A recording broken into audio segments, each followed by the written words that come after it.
Hello, and welcome to Chapter 8 of One Shot Resume. In this chapter, we will cover resumes for those doing IT or technical work. We have already gone over the finer points of how to get information off the job requirements, how you construct your professional summary, the resume arrangement and formatting, and how to present your resume. In this chapter, I want to highlight some of the aspects that are unique to technical resumes. If you saw the consultant video, you will find this one similar but with a few differences. And if you are a technical consultant, you will see how this fits right in with the consultant video. For technical people, it is truly mandatory that their resume reflects the tools and technologies of the projects they work on. After all, it's their technical skills that they are selling to companies. Now, over time, this amount of technology adds up since it changes so often. And as stated in a prior chapter, it's important to emphasize your last 5 years of experience. This is equally true of the tools and technologies you're experienced with. It is important to emphasize the most recent technologies you've used, but also include the experience with the older ones. Typically, using a list of the tools and technologies you are experienced with will accomplish this just fine, just so long as your message of who you are professionally now, today, isn't lost.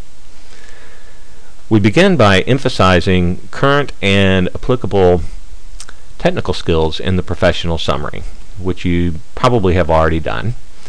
And then you want to list out all the tools and technologies you have used. And then again, re-emphasizing them in the body of the resume, the technologies you are currently using for projects. So in the body of the resume, under each client or company, and for each project worked, you want to answer these questions.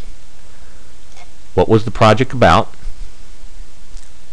What was your role? And what tools or technologies were used to accomplish the project. So, what was the project about? And use the name of one if there is one. What it accomplished and or what the business issue it solved was. What was your role? For instance, were you the supervisor or individual contributor?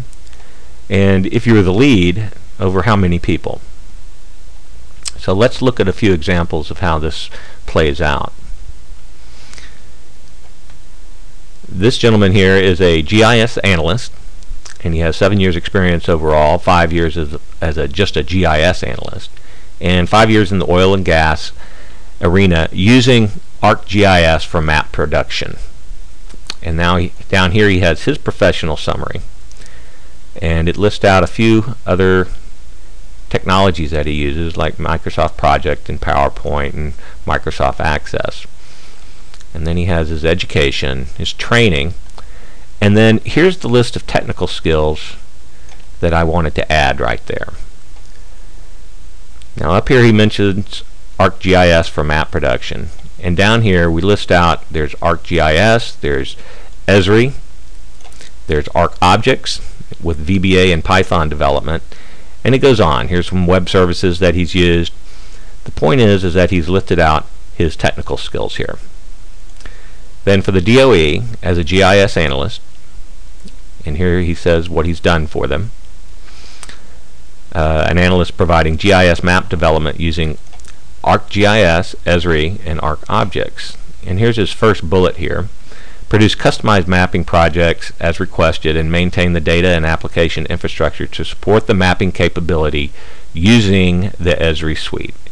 And that's the point that I was getting at in the body of the resume.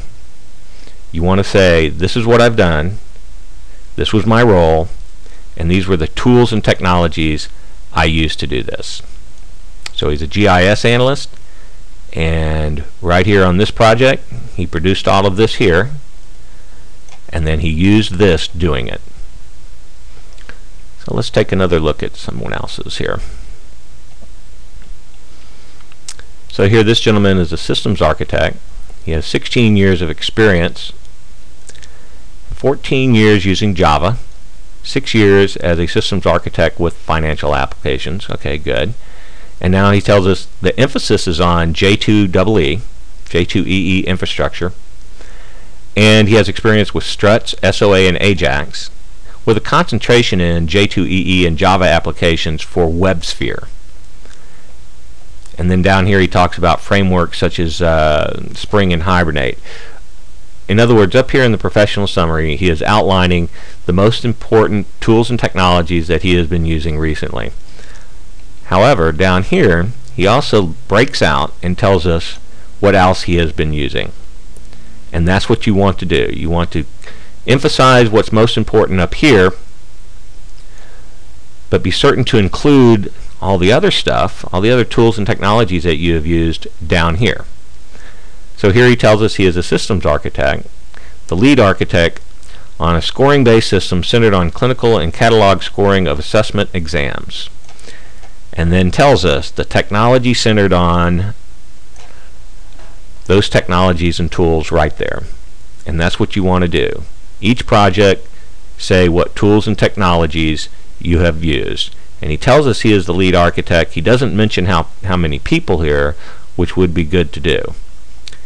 Now here again, lead architect on introduction of agile-based methodology in conjunction with offshore engagements, and include these two companies right here.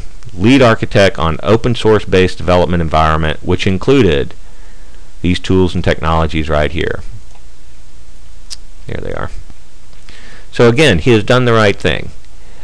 We have mentioned up here and said these are the ones that we are most emphasizing, and here's the ones I have experience with also, and here's how I've used them on the particular projects in my background. So Mr. Weaver here has been an architect, a developer, and an analyst, and over 20 years he has done all of this. Okay, so he has a lot of stuff that he has touched upon. So the way that he broke this out is he said, well, I'm proficient in these items right here. These are the tools and technologies that I have been using lately.